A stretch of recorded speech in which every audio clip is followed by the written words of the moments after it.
Hello everyone, अब हम देख रहे हैं एक्सरसाइज 11.2। इसमें मुझे work function of caesium metal given है 2.14 इलेक्ट्रॉन वोल्ट। आगे नेक्स्ट स्टेटमेंट में कहा गया है when a light of frequency 6 into 10⁻14 hertz incident हो रही है इस मेटल सरफेस पे, तो मेरे पास फोटो इमिशंस हो रहे हैं, मतलब इसमें से इलेक्ट्रॉन्स बाहर आ रहे हैं। हमें क्या क्या फाइंड करना है? ए पार्ट में maximum kinetic energy of the emitted electrons and stopping potential and maximum speed of emitted photo electrons. ये मेरे पास रे ऑफ लाइट आ गई, जो आप कह सकते हैं रेडिएशन आ गई। यहाँ पे मैं सिंगल रे ऑफ रेडिएशन ले रहा हूँ और सिंगल रे ऑफ रेडिएशन में कितनी एनर्जी होगी वो गिवन होगी E is equal to H. H हमारा प्लैंक्स कांस्टेंट होता है इंटू न्यू मीन्स फ्रीक्वेंसी। तो फ्रीक्वेंसी हमें इसकी क्वेश्चन में गिवन थी। सो देखिए ऐसे नंबर ऑफ रेस पड़ेंगी इस पे and number of electrons eject होंगे। हमें क्या क्या गिवन है वो देखते हैं। जैसे मैंने कहा था वर्क फंक्शन, इसको हम 5 से डिनोट करते हैं। इसकी वैल्यू थी 2.14 इलेक्ट्रॉन वोल्ट। तो देखिए SI unit of work function हमारे पास क्या होती है? जूल। देखिए वर्क फंक्शन भी एक तरह की एनर्जी है, इसको ओवरकम करेंगे तभी हमारे पास फोटो एमिशन इफेक्ट शो होगा। तो अब हम इलेक्ट्रॉन वोल्ट को जूल में कन्वर्ट कर लेते हैं। देखो 2.14 ऐसे ही आ गया। अब इलेक्ट्रॉन में चार्ज कितना होता है? 1.6 into 10⁻⁻19 coulomb and volt joule upon coulomb. तो देखिए यहाँ से एक सी कट गया, तो यहाँ पे सिर्फ मेरे पास यूनिट क्या बच गई? जूल। अब 2.14 को अगर 1.6 से मल्टीप्लाई करूँ तो मेरे पास टोटल वर्क फंक्शन कितना आ जाएगा? 3.42 इंटू 10⁻⁻19 जूल। एंड नेक्स्ट हमें फ्रीक्वेंसी ऑफ इंसिडेंट रे या आप रेडिएशन कैसे गिवन थी 6 इंटू 10⁻14 हर्ट्ज। तो हर्ट्ज ऐसा यूनिट है, तो यहाँ पे हम कुछ चेंज नहीं करेंगे। तो सबसे पहले इसका ए पार्ट सॉल्व कर लेते हैं। ए पार्ट में हमें पता है आइंस्टाइन्स फोटो इलेक्ट्रिक इक्वेशन, ये किसकी इक्वल होती है? जो काइनेटिक एनर्जी है इज इक्वल टू जो हमारी एनर्जी से रेडिएशन आ रही है माइनस वर्क फंक्शन एनर्जी आ रही है। सबसे पहले क्या करेगी, इस 5 होगा यहाँ पे, तो यहाँ सीजियम मेटल है, इसकी वैल्यू हमें गिवन थी 2.14 इलेक्ट्रॉन वोल्ट। तो पहले वो इसको ओवरकम करेगा, ठीक है, मतलब कुछ एनर्जी इसको तोड़ने में लग जाएगी। उसके बाद जो एनर्जी बच गई वो हमारा इलेक्ट्रॉन लेके आगे मूव कर जाएगा, जो आप कह सकते हैं मेटल को छोड़ के एमिट हो जाएगा। ई की वैल्यू हमें मालूम है किसकी इक्वल होती है? H Planck's constant into nu frequency. So 5 as it ही। तो यहाँ से हम काइनेटिक एनर्जी निकाल लेते हैं। सो यहाँ पे सिंपली वैल्यू सब्स्टिट्यूट करनी है हमने। Our kinetic energy is equal H की वैल्यू हमें मालूम है 6.63 इंटू 10⁻⁻34 जूल इंटू सेकेंड।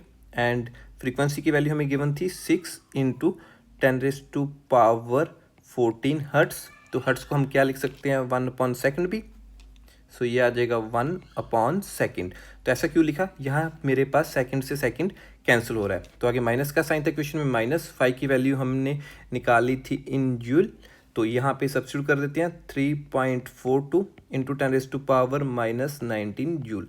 तो अब इसे फर्दर सिंप्लीफाई करें। अगर मैं 6 को 6.63 से मल्टीप्लाई करूँ तो ये मेरे पास आ जाएगा 39.78। So our kinetic energy. अब यहाँ पे मेरे पास क्या क्या बच रहा है? 10⁻⁻34 इंटू 10⁻+14। तो जब मेरे पास बेस सेम हो तो पावर्स ऐड हो जाती हैं। So into 10⁻⁻20। तो यहाँ पे यूनिट्स क्या बचे? जूल। अब -3.42 इंटू 10⁻⁻19 जूल। तो अब देखिए, अब माइनस है पर दोनों तरफ मेरे पास यूनिट्स ओके आ गई हैं, मीन सेम आ गई हैं। अब इसे मैं सॉल्व करता हूँ तो यहाँ पे मुझे एक प्रॉब्लम आ रही है। यहाँ पे मेरे पास 10⁻⁻20 है, तो यहाँ पे मेरे पास 10⁻⁻19 है। तो यहाँ पे मैं माइनस या प्लस नहीं कर सकता जब तक इन बेस की पावर सेम ना हो। इस इक्वेशन को मैं 10⁻⁻19 बनाना चाहूँगा, तो इसे मैं 10 से मल्टीप्लाई कर देता हूँ, 10 से ही डिवाइड कर दूंगा। अब जो मेरी ओवरऑल इक्वेशन है वो तो चेंज नहीं होगी। तो देखो जो मल्टीप्लाई वाला है वो यहाँ ले जाएंगे, इसके कारण ये क्या बन जाएगा? -19। जो डिवाइड वाला है उससे इस इक्वेशन को डिवाइड करते हैं। So my kinetic energy comes out to be 3.978 into 10⁻19 joule minus 3.42 into 10⁻⁻19 joule. अब देखिए हमारे सारे रूल ओके हो गए हैं, हम अब सिंपली इसे माइनस कर देते हैं। So my kinetic energy comes out 0.55 into 10⁻⁻19 joule. So this is our answer of A part. अब इसका बी पार्ट देखते हैं। हमें क्या फाइंड करना है? Stopping potential. देखिए स्टॉपिंग पोटेंशियल का क्या मतलब है? अब इसको पोटेंशियल या आप कह सकते हैं वोल्टेज दे दूंगा, जिसके कारण वर्क फंक्शन इंक्रीज कर जाएगा किस तक? ई तक। जो हमारी वैल्यू है ई उस तक इंक्रीज कर जाएगा, जिसके कारण जो इफेक्ट ऑफ इंसिडेंट रेडिएशन है वो नल और वाइल्ड हो जाएगा, जो हम इसको वोल्टेज या आप कह सकते हैं पोटेंशियल प्रोवाइड कर रहे हैं। तो kinetic energy is equal to E into V naught. ये मेरे पास आ गया स्टॉपिंग पोटेंशियल। वी नॉट निकालना है, so my V not comes out to be kinetic energy upon E, मतलब charge on electron. So kinetic energy हमने भी find किया 0.55 into 10⁻⁻19 joule. अब चार्ज ऑन आवर इलेक्ट्रॉन कितना होता है 1.6 इंटू 10⁻⁻19 कूलम। तो यहाँ से देखिए जूल अपॉन कूलम हमारा क्या बन गया वोल्ट। सो ये यूनिट यहाँ कन्वर्ट होगी। तो अब मैं 0.55 को 1.6 से अगर डिवाइड करूँ तो मेरा स्टॉपिंग पोटेंशियल कम्स आउट 0.343। अब इसकी यूनिट क्या लिख सकते हैं हम volt. So this is answer of our B part. अब सी पार्ट देखते हैं। सी पार्ट में मुझे कहा गया है कि मुझे स्पीड फाइंड करनी है। सो देखिए यहाँ से काइनेटिक एनर्जी से ही हो सकता है। कैसे, देखिए काइनेटिक एनर्जी का फार्मूला क्या होता है हाफ एम वी स्केयर। तो जो हमारी वी है ये होती है हमारी स्पीड। अब हम केस किसका ले रहे हैं इलेक्ट्रॉन का। सो मास ऑफ इलेक्ट्रॉन हमें मालूम होता है किसकी होता है 9.11 इंटू 10⁻31 kg। ये टर्म हमें याद ही रखनी पड़ती है। सो हमें यहाँ क्या निकालना है वी। तो यहाँ क्या गिवन है पहले वी स्केयर। सो बाकी टर्म्स को उस तरफ ले जाऊँ तो ये मेरे पास क्या आ जाएगा 2 into kinetic energy upon M is equal to V square. So our V square is equal to 2। अब काइनेटिक एनर्जी की वैल्यू हमारे पास कितनी थी 0.55 इंटू 10⁻⁻19 अपॉन एम हमारे पास कितना आ गया 9.11 इंटू 10⁻31। इसे हम फर्दर सॉल्व करते हैं। अब 2 को अगर मैं 0.55 से मल्टीप्लाई करूँ ये मेरे पास कितना आ जाएगा 1.1 इंटू 10⁻⁻19 अपॉन मेरे पास क्या था 9.11 इंटू 10⁻31।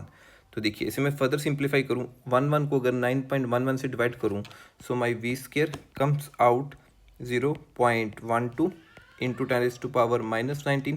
तो देखिए ये टर्म ऊपर आके पॉजिटिव हो जाएगी इंटू 10⁻+31। अब इसे हम फर्दर सॉल्व करें लाइक -19 + 31।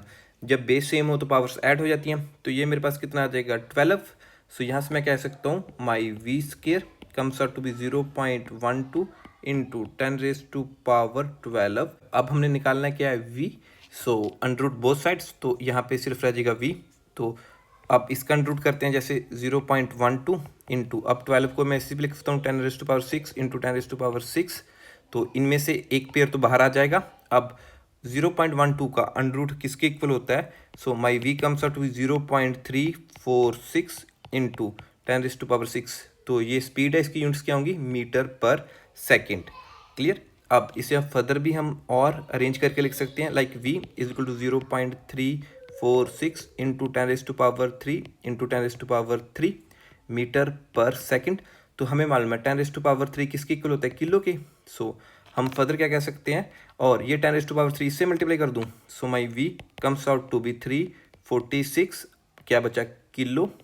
बाकी यूनिट्स तो हमारे पास थी मीटर पर second. So this is answer of our C part. Thank you for watching the video.